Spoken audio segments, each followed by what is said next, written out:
Hello guys welcome back to my mini vlog. आज चाहिँ म मेरो साथीहरूसँग जाने प्लान थियो नि त, तर चप्पट भयो पानी परेर है। प्लान चाहिँ वर्क भएन, तर पनि म अब सेलुनमा जान्छु भनेर चाहिँ यहाँ कुशाललाई फुपूकोमा छोडिदिनु आएको। आफ्नै नानी भए पनि कहिलेकाहीँ चाहिँ वाक्का लाग्छ है, नानी हेर्दा हेर्दा हेर्दा हेर्दा गरेर सबै ड्रेनरै भइसक्यो।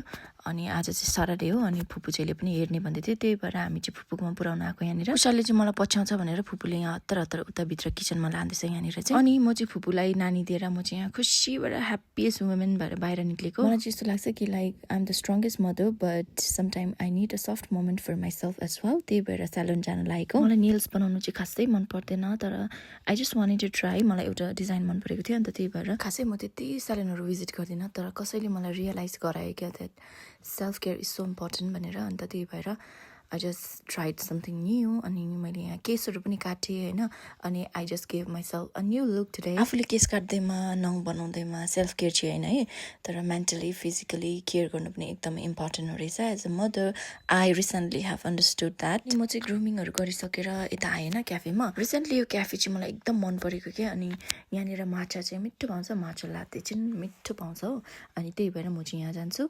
अनि यो चाहिँ हो मेरो नयाँ लुक।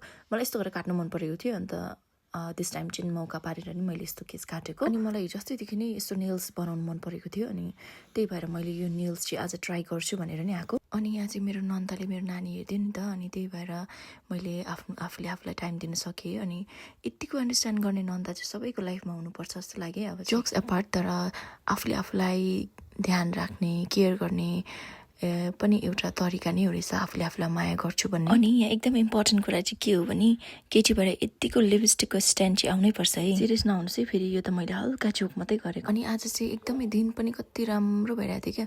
अलिअलि कुहिरो त लागेको थियो, तर पनि दिन त एकदमै राम्रो थियो है आज चाहिँ। अनि म चाहिँ खाएँ पिएँ अनि टन्न भएर दोकान आएको। अनि हस्बेन्डले मलाई नानी भएको ठाउँमा पुऱ्याइदिने भन्दै हुनुहुन्थ्यो नि त, अनि उसको अलिक काम सकेको थिएन, अनि त्यही भएर मैले उसलाई पर्खेर बसेँ। अनि हस्बेन्डले चाहिँ मलाई लगेर जानुभएको थियो नन्दाको घरमा। अनि यहाँ हेरेको त नानी त क्या मजाले सुतिरहेको छ होइन। अनि हामीले चाहिँ यहाँनिर कप नुडल्स लिएर आएको थियौँ, अनि त्यहाँनिर टुना फिसहरू ल्याएर मजाले खानुभयो। मैले त खाइनँ, तर पनि यहाँ चाहिँ हेर्दा चाहिँ यमी देखिरहेछ है। अनि एकछिन पछाडिबाट चाहिँ मेरो छोरा पनि उठ्यो, अनि उठेको बित्तिकै उसलाई चाहिँ टिभी लगाइरहेको थियो, अनि त्यहाँ अगाडि गएर नाची पनि रहेको थियो। ऊ चाहिँ मजाले सुत्यो भने झगडा पनि गर्दैन, अन्त आज चाहिँ मजाले सुतेछ नि त। अनि उठेको बित्तिकै पुरा ह्याप्पी भएर उठिरहेको थियो। अब घरमा आएको भाउजूलाई त चिया बनाएर दिनै पर्यो भनेर चाहिँ यहाँनिर नन्दाले मिठो खालको चिया बनाएर ल्याएको थियौँ। हामीले सेलरोटीसँग मजाले खायौँ है, सेलरोटी। अन्त बुटेको जाउ पनि थियो, जाउ भन्छ तेङमा पनि थियो त्यहाँनिर, अनि हामीले त्योसँग खायौँ मजाले। हाम्रो प्लान फेरि एडहकमा हामी जिको भन्ने अहिले नयाँ स्टोर खोलेको छ नि त, अनि उहाँ जाने प्लान भयो। हामी चाहिँ त्यहाँ गयौँ, अनि कुशाल चाहिँ यहाँनिर खेलिरहेछ। उसलाई मजा आएछ क्या मान्छे बेसी देखेर। उसलाई चाहिँ मान्छे बेसीमा पुरा मनपर्छ, सानोदेखि नै मान्छे बेसी भएकोसँग हुर्केको नि त ऊ चाहिँ, अनि त्यही भएर उसलाई पुरा मनपर्छ।